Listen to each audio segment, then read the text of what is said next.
Welcome to the WRAL Daily Download. I'm Megan Glova. A UNC study shows kids' foods are more likely to contain synthetic dyes, and more manufacturers are pledging to remove these dyes over the next few years. WRAL health reporter Grace Hayba is here now to break down what we learned from all this. So Grace, who is the researcher behind it? So the data was spearheaded by UNC researcher Elizabeth Dunford. She's with the Gillings Global School of Public Health. You might recognize her name because she's known really well all across the world for her work in monitoring the global food supply. And you might also remember her specifically from WRAL coverage. Back in 2024, Five on Your Side did a story about Dunford's research and a study that she did looking at over 600 different types of baby food products. And in that, she found 60% of them did not meet nutritional requirements, and 99% of the packaging on them had at least one misleading health claim. And she found nearly 20% of U.S. food products have these dyes. How did she get that number exactly? So they got to that number because Dunford and her team used what's called the Label Insights database to evaluate nearly 40,000 products. The exact number was 39,763 different types of products, food and beverages, that are sold all across American grocery stores, and they specifically looked at these products that were made by our country's top 25 food manufacturers. So the things that we're most likely to come across every day and probably have sitting on our shelves at home right now. Why is there so much pressure to avoid these?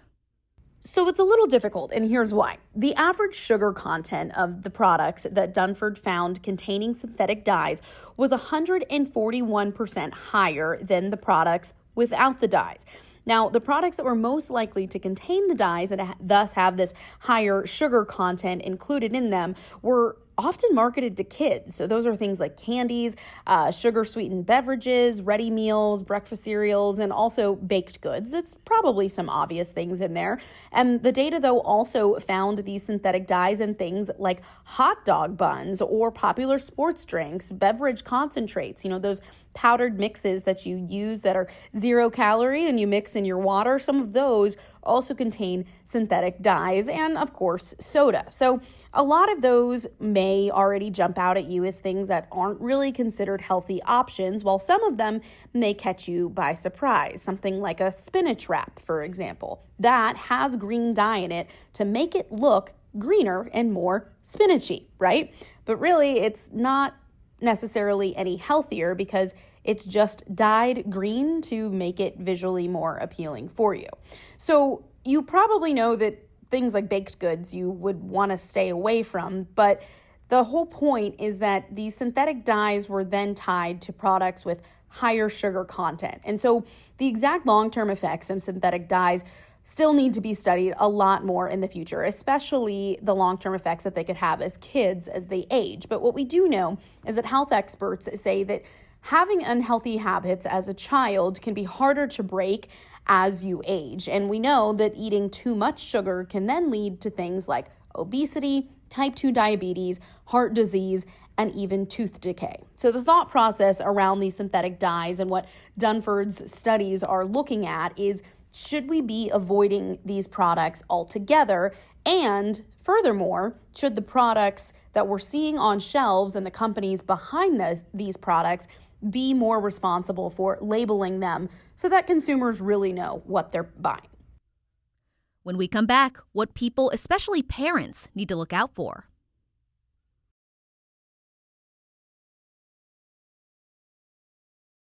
So Grace, what do people, especially parents, need to look out for with these dyes?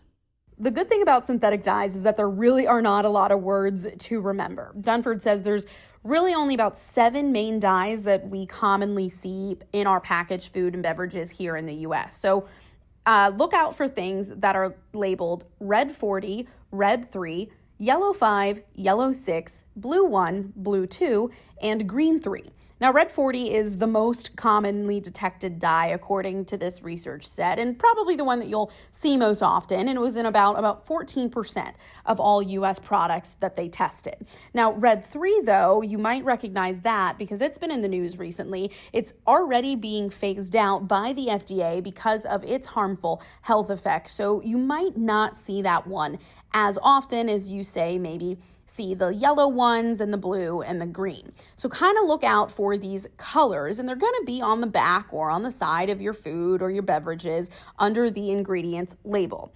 If you see that, it's probably a good indicator that these synthetic dyes are in there, especially if you see another label for something like artificial colors or anything like that. When do we expect food manufacturers to remove these dyes?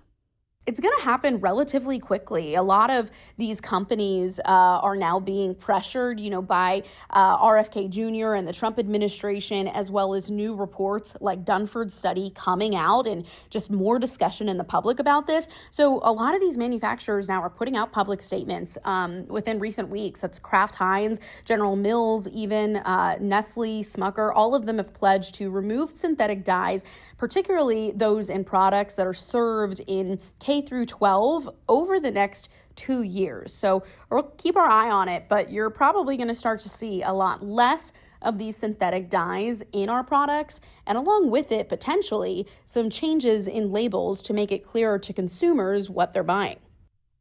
All right, Grace, thanks so much. And you can find more podcasts from WRAL News at WRAL.com. Search podcast. From sports to true crime, there are plenty of shows to keep you informed and entertained. I'm Megan Glova. Thanks for listening. We'll see you next time on the WRAL Daily Download.